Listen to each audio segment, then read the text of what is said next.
एक औरत अपने परिवार के सदस्यों के लिए प्रतिदिन भोजन बनाती थी और एक रोटी वह वहाँ से गुजरने वाले किसी भी भूखे के लिए बनाती थी।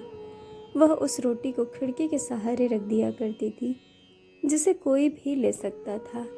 एक कुबड़ा व्यक्ति रोज उस रोटी को ले जाता और बजाय धन्यवाद देने के अपने रास्ते पर चलता हुआ वह कुछ इस तरह बड़बड़ाता, जो तुम बुरा करोगे वह तुम्हारे साथ रहेगा और जो तुम अच्छा करोगे वह तुम तक लौट करके आएगा। दिन गुजरते गए और यह सिलसिला चलता रहा। वो कुबड़ा रोज रोटी लेके जाता रहा और इन्हीं शब्दों को बड़बड़ाता, जो तुम बुरा करोगे वह तुम्हारे साथ रहेगा और जो तुम अच्छा करोगे वह तुम तक लौट के आएगा। वह औरत उसकी इस हरकत से तंग आ गई और मन ही मन खुद से कहने लगी कि कितना अजीब व्यक्ति है, एक शब्द धन्यवाद का तो देता नहीं और न जाने क्या क्या बड़बड़ाता रहता है। मतलब क्या है इसका। एक दिन क्रोधित होकर उसने एक निर्णय लिया और बोली, मैं इस कुबड़े से निजात पाकर रहूंगी। और उस दिन उसने रोटी में जहर मिला दिया, जो वो रोज उसके लिए बनाती थी।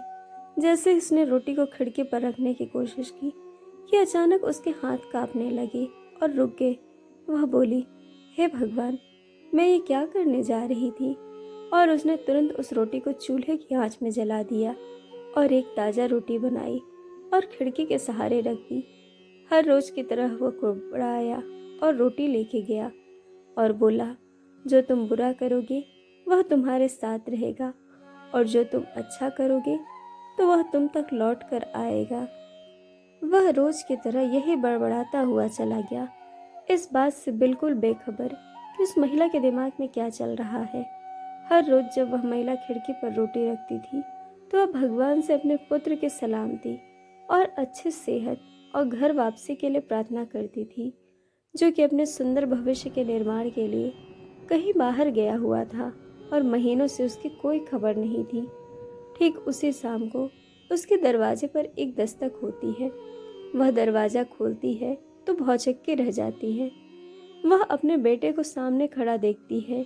वह पतला और दुबला हो गया है, उसके कपड़े फटे हुए थे और वह भूखा भी था। भूख से वह कमज़ोर हो गया था। जैसे उसने अपनी माँ को देखा, उसने फफकते हुए कहा, माँ, यह एक चमत्कार है कि मैं यहाँ तुम्हारे सामने खड़ा हूँ। आज जब मैं घर से 1 मील दूर था, मैं इतना भूखा था कि मैं गिर गया, मैं मर गया होता। लेकिन तभी एक कुबड़ा वहाँ से गुजरा। उसकी नज़र मुझ पर पड़ी। उसने मुझे अपनी गोद में उठा लिया। भूख से मेरे प्राण निकल रहे थे। मैंने उससे खाने को कुछ मांगा। उसने निसंकोच अपनी रोटी मुझे यह कहकर दे दी कि मैं हर रोज़ यही खाता हूँ, लेकिन आज मुझसे ज़्यादा ज़रूरत तुम्हें ही इसकी, सो ये ले लो और अपनी भूख को तृप्त करो। जैसे ही माँ ने बेटे की यह बात सुनी, माँ का चेहरा पीला पड़ गया और अपने आप को संभालने के लिए उसने दरवाजे का सहारा लिया। उसके मस्तिष्क में यह बात घूमने लगी कि कैसे उसने सुबह रोटी में जहर मिलाया था। अगर उसने रोटी आग में न जला के नष्ट की होती तो उसका बेटा उस रोटी को खा लेता और अंजाम होता उसकी मृत्यु। और उसके बाद उसे उन शब्दों का मतलब बिल्कुल स्पष्ट हो चुका था, जो तुम बुरा करोगे वह तुम्हारे साथ रहेगा और जो तुम अच्छा करोगे वह तुम तक लौट के आएगा। हमेशा अच्छा करो और अच्छा करने से अपने आप को कभी मत रोको, फिर चाहे उसके लिए उस समय आपकी सराहना हो या ना हो। तो दोस्तों, यह थी कहानी, जो तुम करोगे वही तुम तक लौट कर आएगा। दोस्तों, कहानी आपको कैसी लगी यह हमें कमेंट करके ज़रूर बताइएगा और चैनल को सब्सक्राइब, वीडियो को लाइक शेयर करना बिल्कुल मत भूलिएगा। वीडियो देखने के लिए आप सभी का बहुत बहुत धन्यवाद। जल्द मिलेंगे एक और नई कहानी के साथ।